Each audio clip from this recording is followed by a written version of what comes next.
Bapa di sorga, di dalam nama Tuhan Yesus, kami mengucap syukur kalau Tuhan memelihara kehidupan kami. Hingga saat ini Tuhan mengizinkan kami untuk dapat bersama-sama bersekutu di dalam fellowship CAAIP ini Tuhan. Kami sudah menaikkan pujian dan penyembahan di hadapan Tuhan, kiranya menyenangkan hati Tuhan. Ini saatnya setiap kami mau belajar akan firman Tuhan, menyerahkan hamba-Mu yang serba kekurangan ke dalam tangan Tuhan. Kiranya Tuhan yang memperlengkapi, memampukan untuk dapat menyampaikan firman Tuhan.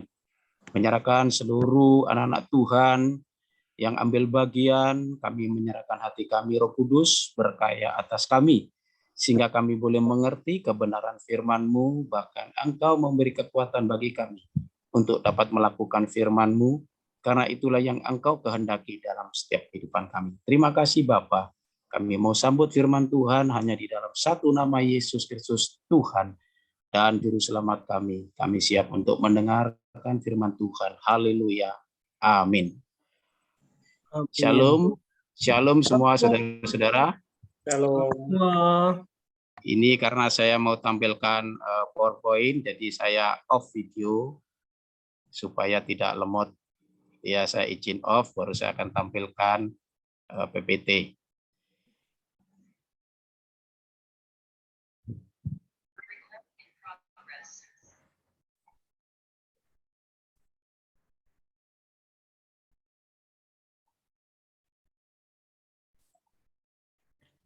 Ya, saudara apa terlihat?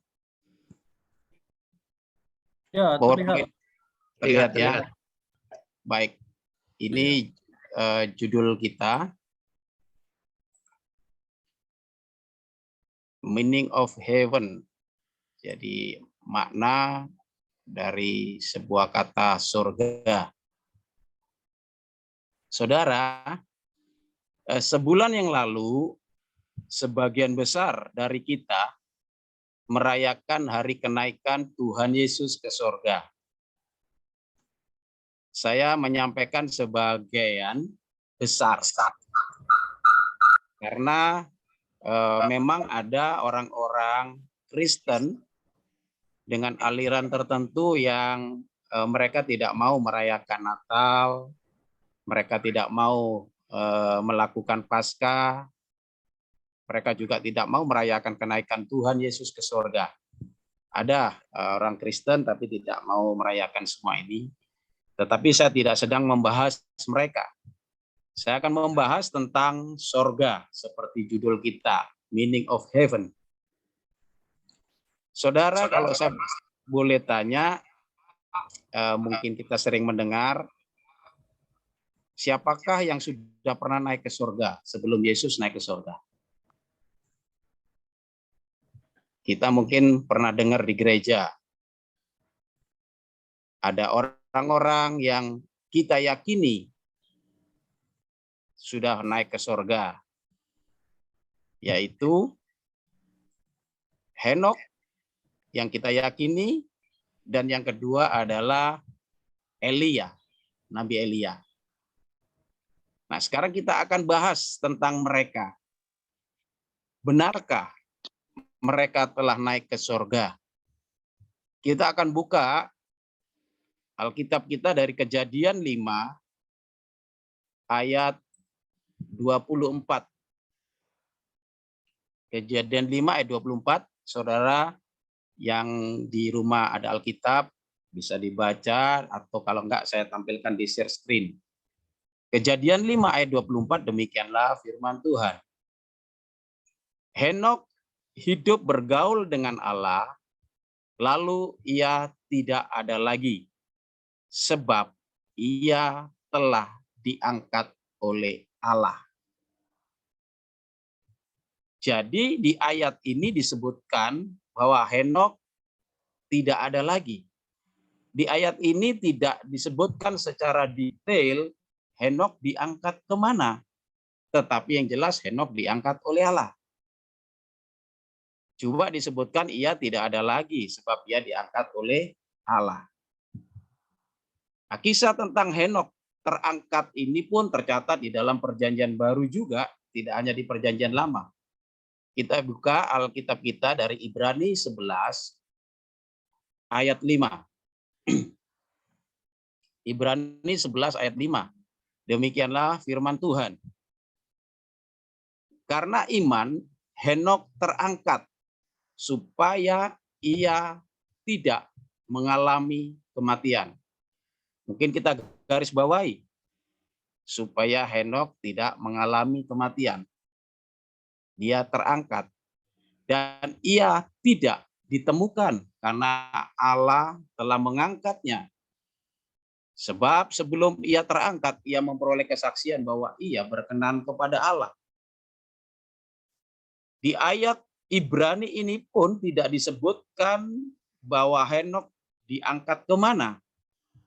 Cuma disebutkan ia terangkat dan tidak mengalami kematian. Poin yang pertama tentang Henokh adalah bahwa dia terangkat dan tidak mengalami kematian. Sekalipun kita tidak menemukan di dalam teks, tetapi saya berpikir semua orang Kristen meyakini bahwa Henokh terangkat ke surga karena Allah yang mengangkat. Jadi poin pertama, Henokh tidak mengalami kematian dan terangkat karena terangkat ke surga. Nah, orang yang kedua yang kita yakini naik ke surga adalah Nabi Elia. Sekarang kita akan baca tentang Nabi Elia. Apakah benar Nabi Elia naik ke surga? Kita akan baca dari 2 Raja-Raja 2 ayat 11. 2 Raja-Raja 2 ayat 11. Ini sebuah pengajaran yang cukup bagus menurut saya. Kita bisa memahami. 2 Raja-Raja 2 ayat 11 dikatakan, sedang mereka. Yang dimaksud mereka ini adalah Elia dan Elisa. Elisa ini murid Elia. Jadi Elia dan muridnya Elisa sedang mereka berjalan sambil berkata-kata, tiba-tiba datanglah kereta berapi. Jadi kereta berapi, bukan kereta api. Nah, gitu ya. Kemudian dengan kuda berapi. Kuda berapi memisahkan keduanya. Lalu ayat terakhir dikatakan naiklah Elia ke surga dalam angin badai. Saya gambarkan sebuah ilustrasi, saudara. Ini kereta api.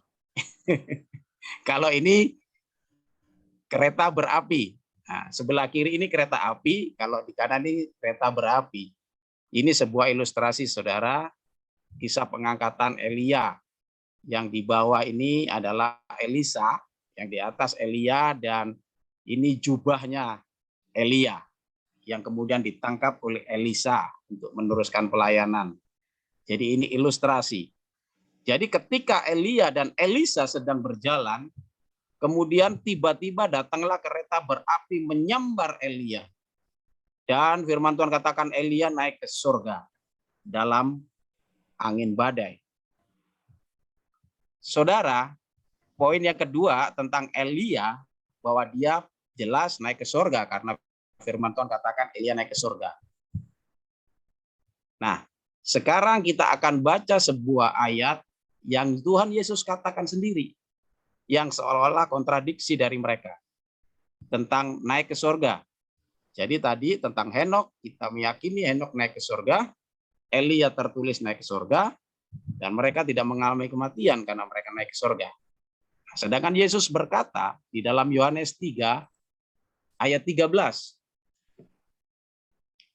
Ini Yesus yang berkata. Yesus berkata ditulis oleh Yohanes. Yesus berkata demikian. Tidak ada seorang pun yang telah naik ke surga. Saya mengulangi. Tidak ada seorang pun yang telah naik ke surga selain daripada Dia yang telah turun dari surga, yaitu Anak Manusia yang kita sebut dengan Yesus. Nah, ayat ini menjadi menarik untuk dipelajari. Kenapa? Karena tadi di dalam Kejadian 5 ayat 23 dikatakan Henok terangkat dan kita meyakini itu terangkat ke surga karena Allah yang mengangkat. Di dalam 2 Raja-Raja 2 ayat 11 tadi disebutkan dengan jelas, very clear, dikatakan Elia naik ke surga. Tetapi Yohanes menulis perkataan Yesus, no one, nobody. Tidak ada seorang pun yang telah naik ke surga selain daripada Yesus. Nah, ini sebuah kontradiksi. Sebuah ayat kontradiksi yang bertentangan satu sama lain akan hal ini. Ini adalah kontradiksi yang pertama. Nanti kita akan bahas. Kontradiksi yang kedua, tadi disebutkan bahwa di dalam Ibrani 11 ayat 5 bahwa Henok tidak mengalami kematian. Artinya karena terangkat, Henok tidak mengalami kematian. Demikian juga Elia. Kita lihat tentang Elia. Siapakah Elia ini? Yakobus 5 ayat 17 mengatakan bahwa Elia adalah manusia biasa, sama seperti kita. Jadi ayat ini memberitahu kita bahwa Elia adalah manusia biasa, sama seperti saya dan saudara.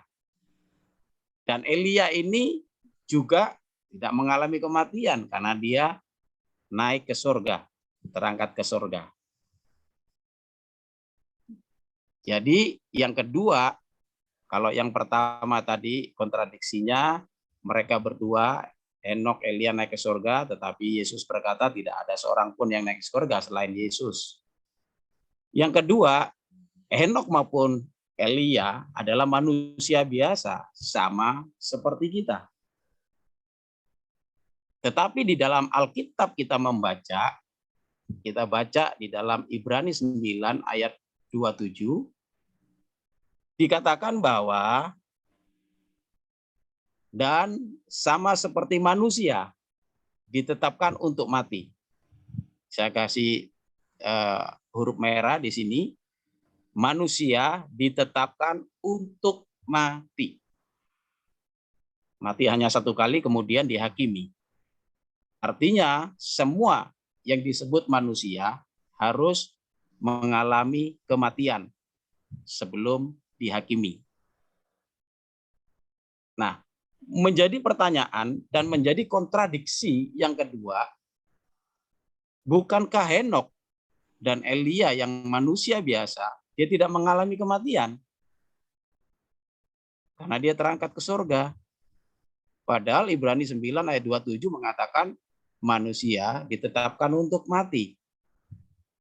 Nah, ini adalah ayat-ayat kontradiksi yang seringkali menimbulkan skeptis bagi banyak orang terhadap keabsahan Alkitab. Dan tidak sedikit yang menyerang iman kekristenan oleh mereka yang mengatakan bahwa Alkitabnya orang Kristen itu sudah dipalsukan. Buktinya apa? Dipalsukan. Buktinya karena terbukti ada ayat satu sama ayat lainnya yang bertentangan. Ini yang mereka seringkali katakan untuk mendeskripsikan iman kekristenan. Nah, bagaimana kita bisa menjawab keraguan mereka dan tuduhan mereka terhadap iman Kristen? Pertama-tama saya mau sampaikan bahwa di dalam Alkitab tidak ada ayat-ayat yang kontradiksi. Yang ada adalah paradoks. Nah, apakah paradoks itu?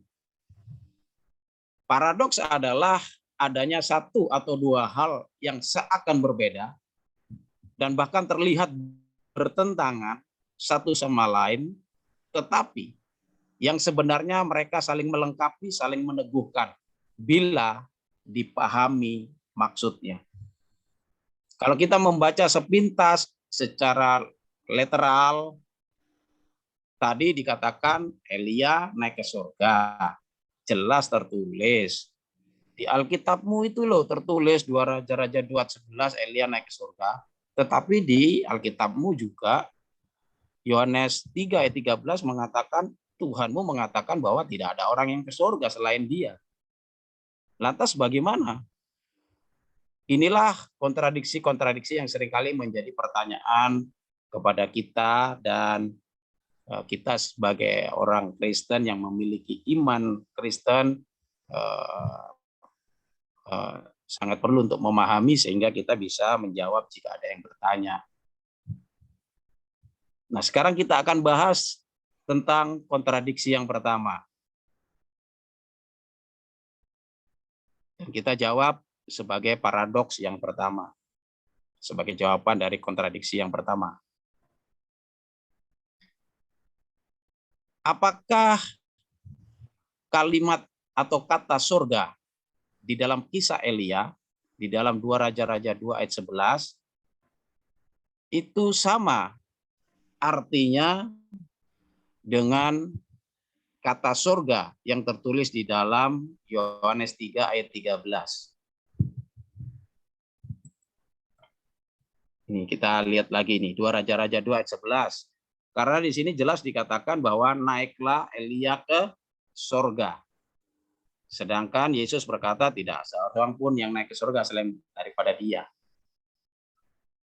Nah, kata surga di dalam 2 Raja-Raja 2 ayat 11 ini tertulis di dalam bahasa aslinya itu Shamayim. Jadi kalau kita membaca Perjanjian Lama, Alkitab bahasa aslinya itu bahasa Ibrani. Kalau Perjanjian Baru ditulis di dalam bahasa Yunani. Nah, karena ini 2 Raja-Raja, kata surga di sini ditulis Shamayim. Nah, arti dari Shamayim ini sebenarnya memiliki arti langit. Bisa memiliki arti langit. Tetapi Alkitab kita menerjemahkan dengan surga karena bisa langit, bisa surga. Shamayim artinya langit. Contohnya apa? Nah, contohnya kita akan baca dari Kejadian 1 ayat 1. Jadi surga di dalam kisah Elia itu Shamayim. Shamayim artinya langit. Kita lihat contohnya di dalam Kejadian 1 ayat 1. Di situ dikatakan, pada mulanya Allah menciptakan langit dan bumi. Nah, kata langit di sini itu tertulis juga kata Shamayim di dalam bahasa aslinya. Kata langit ini di dalam bahasa aslinya itu tertulis Shamayim bahasa Ibrani. Jadi Shamayim itu bisa berarti langit, bisa berarti surga. Nah, kemudian contoh lain di dalam Alkitab kita temukan di dalam Mazmur 148 ayat 4. Dikatakan, pujilah dia, hai langit, yang mengatasi segala langit, hai air yang di atas langit. Ketiga kata langit ini semua tertulis di dalam bahasa aslinya Shamayim. Jadi langit itu adalah Shamayim. Saudara, kalimat yang terakhir ini cukup menarik. Hai air yang di atas langit. Kenapa menarik? Karena selama ini kita diajarkan dan yang kita pahami bahwa air yang turun dari langit adalah air hujan. Dan air hujan itu selalu turun dari langit sebagai proses dari mencairnya awan menjadi air. Gitu ya. Sedangkan awan selalu berada di bawah langit. Jadi awan berada di langit, hujan di bawah langit. Tetapi ayat yang terakhir ini dikatakan, hai, air yang di atas langit. Kita diajar oleh Alkitab bahwa ada air yang di atas langit. Tetapi yang kita pahami selama ini air hujan turun mesti di bawah langit. Saudara, saya tidak sedang membahas ini menarik, nanti tema lain lagi kita akan bahas Saya akan membahas tentang langitnya tadi ini. Jadi Syamayim itu artinya langit. Dan dari ayat ini, dari Mazmur 148 ayat 4 ini, kita diajarkan bahwa ada beberapa langit. Karena di situ disebutkan bahwa langit yang mengatasi segala langit. Loh, berarti ada beberapa langit. Pujilah dia, hai langit yang mengatasi segala langit. Berarti ada beberapa langit. Tentang hal ini, Paulus juga mencatat di dalam Perjanjian Baru, tidak hanya di Perjanjian Lama. Tentang hal ini, Paulus juga mencatat tentang adanya beberapa langit atau beberapa surga. Karena Syamayim itu adalah artinya langit atau surga di dalam bahasa Ibrani, sedangkan di dalam bahasa Yunaninya, Perjanjian Baru, itu disebut Oranus. Kita baca di dalam 2 Korintus 12 ayat 2. Paulus menulis tentang adanya beberapa langit. 2 Korintus 12 ayat 2 dikatakan, aku tahu tentang seorang Kristen. Ini sebenarnya kesaksian tentang Paulus sendiri, cuman Paulus tidak menyebutkan namanya. Aku tahu tentang seorang Kristen 14 tahun yang lampau, entah di dalam tubuh aku tidak tahu, entah di luar tubuh aku tidak tahu. Allah yang mengetahuinya. Orang itu tiba-tiba diangkat ke tingkat ketiga dari sorga. Kata sorga ini Oranus, bahasa Yunani, bahasa Ibrani Syamayim, artinya tingkat ketiga dari langit atau tingkat ketiga dari sorga dalam istilahnya Paulus maupun Elia. Berarti kalau tingkat ketiga berarti ada tingkat pertama dari sorga atau dari langit, ada tingkat kedua dari sorga atau langit, dan ada tingkat ketiga. Karena Paulus mengatakan tingkat ketiga. Saudara, di dalam Tanakh Ibrani adalah Alkitab bangsa Ibrani, mereka mempercayai bahwa langit atau surga, Syamayim atau Oranus ini memang bertingkat. Tingkat yang pertama adalah atmosfer, yaitu langit yang kita lihat dengan kelihatan mata. Atmosfer bumi, yaitu langit yang kelihatan mata, di mana ada burung-burung terbang, di mana ada awan berada, di mana ada pesawat komersial terbang, sepanjang mata memandang, itulah langit yang pertama. Dan langit yang kedua adalah ruang angkasa, tempat tata surya berada, tempat matahari, bulan, bintang, planet-planet lain berada, yang kita tidak bisa melihat dengan mata telanjang. Kita pakai teleskop untuk bisa melihat. Dan yang ketiga, langit yang ketiga itu disebut Firdaus. Nah, dari mana kita tahu bahwa langit yang ketiga itu disebut Firdaus? Kita bisa dapatkan dari ayat berikutnya, dari ayat ini. Dari 2 Korintus 12, kalau ini ayat 2, kita baca ayat 3 dan 4. Kelanjutan ayat ini, Paulus menjelaskan bahwa langit yang ketiga, surga yang ketiga itu disebut Firdaus. Saya bacakan buat saudara. Aku juga tahu tentang orang itu. Tahu karena dia dirinya sendiri. Entah di dalam tubuh, entah di luar tubuh, aku tidak tahu, Allah yang mengetahuinya. Ayat 4 dikatakan, ia tiba-tiba diangkat ke Firdaus. Jadi kalau ayat 2 dikatakan dia tingkat yang ketiga, di ayat 4 disebutkan yang dimaksud tingkat yang ketiga adalah Firdaus. Dan ia mendengar kata-kata yang tidak terkatakan, yang tidak boleh diucapkan oleh manusia. Jadi, yang dimaksud Henokh atau Elia terangkat ke surga, ialah terangkat ke tingkat langit yang ketiga atau disebut Firdaus. Sedangkan kata surga yang dimaksud dari Yohanes 3 ayat 13 seperti kata Yesus bahwa tidak ada seorang pun yang datang ke surga, naik ke surga selain daripada Dia. Kata surga di sini tidak berarti langit, tetapi tempat atau takhta Allah bersemayam.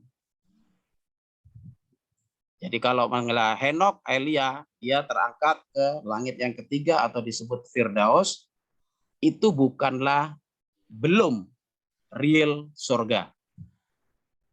Itu adalah tempat penantian sebelum orang masuk surga. Jadi hanya surga di mana Allah bersemayam, hanya Yesus yang pernah ke sana. Henok dan Elia belum. Seperti kalau kita berdoa, doa Bapa kami. Doa ini diawali Bapa kami yang di sorga. Yang dimaksud surga di sini adalah tempat Allah bersemayam. Bukan di langit yang ketiga. Nah sekarang pertanyaannya, di mana Allah bersemayam? Yang tidak ada seorang pun bisa naik ke sana selain Yesus. Kita akan baca di dalam 1 Timotius 6 ayat 16. 1 Timotius 6 ayat 16 dikatakan, Dialah, yaitu Allah, satu-satunya yang tidak takluk kepada maut, bersemayam. Allah bersemayam dalam terang yang tak terhampiri. Dalam terang yang tak terhampiri. Seorang pun tak pernah melihat Dia. Dan memang manusia tidak dapat melihat Dia. Baginya lah hormat dan kuasa yang kekal. Amin. Jadi surga yang dimaksud Yesus di dalam Yohanes 3 ayat 13 adalah takhta Allah bersemayam. Tidak ada seorang pun ke sana selain Yesus. Karena apa? Karena takhta Allah. Allah bersemayam dalam terang yang tak terhampiri. Kita bisa bayangkan sebuah terang yang tak terhampiri. Karena tak terhampiri itulah maka ayat ini dikatakan selanjutnya tak seorang pun melihat Dia. Dan memang manusia tidak dapat melihat Dia. Hanya Yesus yang adalah firman Allah yang telah menjadi manusia. Yang berasal dari tempat surga. Yang pernah datang ke surga. Jadi tentang kalimat kontradiksi antara 2 Raja-Raja 2 ayat 11 bahwa Elia naik ke surga, tetapi Yohanes 3 ayat 13 dikatakan tidak seorang pun naik ke surga. Sekarang kita pahami ayat ini tidaklah kontradiksi. Ayat ini saling menguatkan. Karena yang dimaksud surga berbeda antara yang dimaksud di Elia dan di mana Allah bersemayam. Karena di dalam Allah bersemayam tidak ada seorang pun yang dapat melihat Dia. Nah, karena Allah bersemayam dalam terang yang tak terhampiri dan tidak ada seorang pun yang pernah melihat Allah. Sehingga hanya Yesus, anak tunggal Allah, yang dapat menyatakan diri tentang Allah. Kita baca dari Yohanes 1 ayat 18. Dicatat, dijelaskan. Tidak ada seorang pun yang pernah melihat Allah. Fix, tidak ada seorang pun yang pernah melihat Allah. Tetapi anak tunggal Allah, yaitu Yesus, yang ada di pangkuan Bapa, Dialah yang menyatakannya. Jadi yang menyatakan tentang Allah adalah Yesus. Karena Yesus satu-satunya yang pernah melihat Allah. Karena Yesus berasal dari sana. Ayat ini juga mengonfirmasi ke kita bahwa karena tidak ada seorang pun yang melihat Allah, artinya bahwa tidak ada seorang pun yang datang kepada Bapa. Tidak ada seorang pun yang datang kepada Allah kalau tidak melalui Yesus. Apapun agama yang ada di dunia ini, seberapa besar amal dan sodako yang diberikan, tidak akan pernah sampai kepada Allah kalau tidak melalui anak tunggal Allah. Karena dialah yang menyatakan tentang Allah. Siapapun tidak akan pernah sampai ke surga di mana Allah berada jika tidak percaya Yesus. Karena hanya Yesuslah yang dapat menyatakan diri Allah. Karena Yesuslah jalan satu-satunya menuju Allah.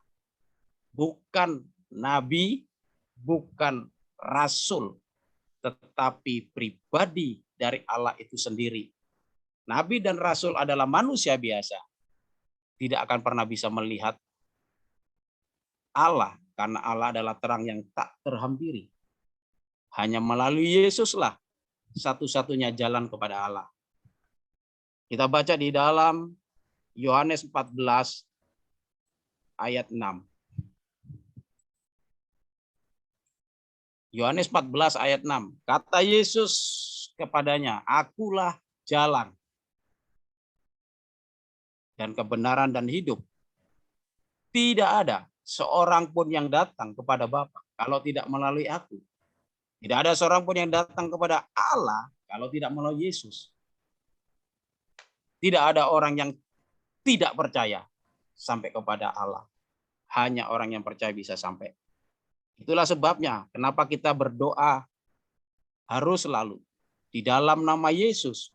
Karena hanya melalui nama Yesus doa kita sampai kepada Bapa. Nah, saudara, menjadi sebuah pertanyaan pada saat kita membuka perjanjian lama tentang hal ini, karena di sini disebutkan tidak ada seorang pun yang pernah melihat Allah. Oke? Sekarang ada yang tanya kepada saya, lantas bagaimana dengan ayat ini yang di dalam perjanjian lama? Keluaran 33 ayat 11. Keluaran 33 ayat 11. Ayat ini mengatakan, dan Tuhan berbicara dengan Musa, dan Tuhan berbicara kepada Musa dengan berhadapan muka. Seperti seorang berbicara kepada temannya. Tadi katakan tidak ada orang yang melihat Allah. Tetapi kok Keluaran mengatakan Tuhan ini berbicara. Tuhan Allah ini berbicara dengan Musa dengan berhadapan muka. Ini sebuah kontradiksi lagi. Saudara, kalimat berbicara dengan berhadapan muka ini adalah sebuah frasa ungkapan hubungan antara Allah dengan Musa. Jadi menggambarkan tentang sebuah hubungan relationship yang benar-benar akrab dan dekat. Dan saking dekatnya hubungan ini digambarkan seperti berhadapan muka. Jadi kalimat berhadapan muka ini tidak benar-benar berhadapan muka. Karena tidak seorang pun yang dapat hidup melihat Allah. Tidak ada. Kita baca di dalam ayat selanjutnya dari ayat ini. Dari Keluaran 33 ayat 11, kita baca selanjutnya di bawah dijelaskan bahwa memang tidak ada seorang pun yang dapat melihat. Keluaran 33 ayat 20 dan 23. Lalu firman Allah kepada Musa, "Engkau tidak tahan memandang wajahku," yaitu wajah Allah, "sebab tidak ada orang yang memandang aku dapat hidup." Tuhan Allah menjelaskan, tidak ada seorang pun yang memandang Allah dapat hidup. Kemudian ayat 21 berfirmanlah Tuhan, "Ada suatu tempat dekatku di mana engkau dapat berdiri di atas gunung Batur. Apabila kemuliaanku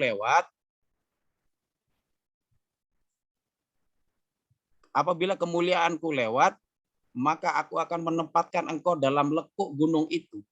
Dan aku akan melindungi engkau dengan tanganku sampai aku berjalan lewat. Artinya begini, aku mau lewat nih, karena kamu nggak ada memandang aku. Kalau kamu memandang aku, kamu akan mati. Maka di situ ada gunung.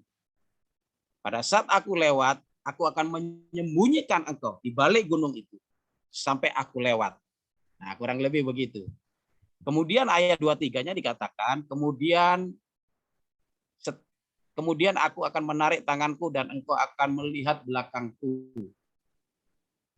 Tetapi wajahku tidak akan kelihatan. Artinya setelah Allah lewat, terlihat samar-samar cahayanya, baru Musa bisa keluar dari gunung itu. Artinya bahwa Musa tidak pernah berhadapan muka dengan Allah. Itu adalah sebuah ungkapan hubungan dekat keakraban antara Musa dan Allah.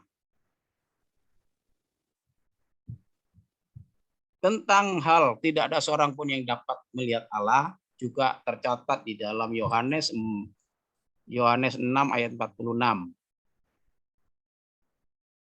Ayat ini berkata, hal itu tidak berarti bahwa ada orang yang telah melihat Bapa. Saudara garis bawahi alat selanjutnya, hanya Dia, yaitu Yesus, yang datang dari Allah. Dialah yang telah melihat Bapa. Ini adalah jawaban dari kontradiksi. Bahwa tidak ada seorang pun yang melihat Allah. Nah, sekarang kita masuk kepada kontradiksi yang kedua yang kita jawab dengan paradoks untuk saling menguatkan satu sama lain. Yang berbicara bahwa Henok dan Elia adalah manusia biasa yang tidak mengalami kematian. Padahal Ibrani 9 ayat 27 mengatakan bahwa, kita lihat Ibrani 9 ayat 27 mengatakan bahwa, dan sama seperti manusia ditetapkan untuk mati. Setelah itu dihakimi. Bagaimana dengan Henok Elia yang tidak mengalami kematian? Padahal ayat ini mengatakan setiap manusia ditetapkan untuk mati. Tadi juga kita katakan bahwa Elia adalah manusia biasa, sama dengan kita. Artinya dia manusia biasa. Elia sama Henok itu manusia biasa seperti kita ini. Artinya kalau dia manusia biasa, pasti dia mengalami kematian. Yesus saja saat menjadi manusia, dia mengalami kematian. Ya kan? Yesus saja pada saat menjadi manusia, dia mengalami kematian. Tetapi dia bangkit. Demikian juga setiap kita, manusia, pasti akan mengalami kematian dan kita bangkit bersama dengan Yesus. Nah, bagaimana kita bisa menjawab? Henok tidak mati, Elia tidak mati, tetapi firman Tuhan mengatakan harus mati. Maka kita akan buka di dalam Wahyu 11 ayat 3 dan 7. Ini berbicara tentang dua saksi. Jadi judul perikopnya adalah dua saksi Allah. Dua saksi Allah adalah dua orang saksi yang akan datang pada masa akhir zaman. Ayat 3 dikatakan, dan aku akan memberi tugas, akunya A besar, yaitu Allah, akan memberi tugas kepada dua saksiku, supaya mereka bernubuat sambil berkabung 1262 hari lamanya. Ada dua saksi yang akan diutus oleh Allah. Dan ayat 7 dikatakan, dan apabila mereka, yaitu dua saksi itu, telah menyelesaikan kesaksian mereka, artinya setelah menyelesaikan tugasnya, maka binatang yang muncul dari jurang maut itu, yaitu antikris maksudnya, akan memerangi mereka dan mengalahkan mereka serta membunuh mereka. Jadi di akhir zaman kelak Allah akan mengutus dua saksinya. Dan setelah dua saksi ini menyelesaikan tugasnya, maka dia akan dibunuh oleh antikris. Nah, siapakah dua saksi ini? Dua saksi itu adalah mereka yang belum mengalami kematian. Manusia biasa yang belum mengalami kematian, karena firman Allah semua manusia ditetapkan untuk mati. Jadi dua saksi ini adalah Henokh dan Elia. Karena di akhir zaman dia akan datang, dia menyampaikan tugas, setelah itu dibunuh, maka dia akan mati. Maka Ibrani 9 ayat 27. Elia sama seperti kita, yang namanya manusia, ditetapkan untuk mati. Nah, benarkah Elia yang akan datang itu? Kita akan baca dari Maleakhi 4 ayat 5. Sudah dinubuatkan. Sejak jauh-jauh hari sudah dinubuatkan. Maleakhi 4 ayat 5 dikatakan, sesungguhnya aku akan mengutus Nabi Elia kepadamu menjelang.